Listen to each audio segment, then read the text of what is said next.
Voici Sally. Lorsqu'elle consomme des glucides comme du pain ou des fruits, les sucres et les amidons sont dégradés dans son corps sous forme de sucre simple, comme du glucose, du fructose et du galactose. Le glucose est le sucre principal que l'on trouve dans le système sanguin et après le repas, une augmentation du taux de glycémie signale au pancréas de libérer l'hormone insuline.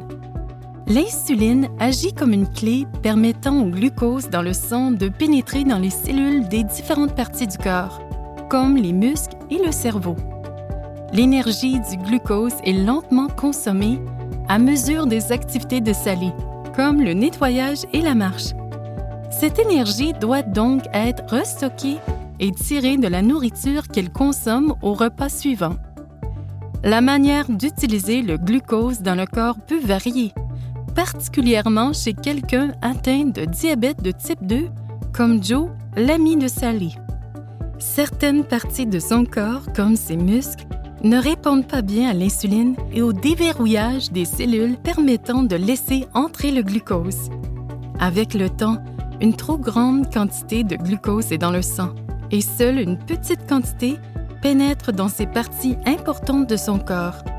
D'autre part, le pancréas est en suractivité pour produire plus d'insuline et essayer de déverrouiller plus de portes. Heureusement, son taux de glycémie peut être contrôlé en faisant des choix alimentaires intelligents et en surveillant la taille des portions. Consommer des aliments équilibrés à des moments bien définis de la journée est essentiel pour que cela se produise.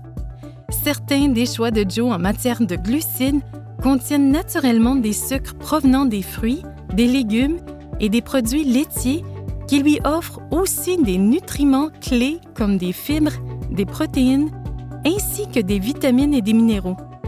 Joe peut savourer des petites quantités d'aliments sucrés à l'aide de sucres ajoutés, comme les céréales complets, les yogourts et, à l'occasion, une petite friandise.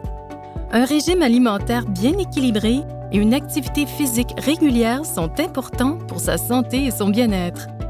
Avoir conscience des quantités, des types et de la programmation des glucides est une partie importante du maintien d'un niveau de glycémie optimal chez les personnes atteintes de diabète de type 2.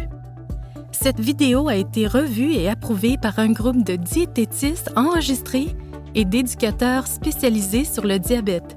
Rendez-vous à sugar.ca pour plus d'informations.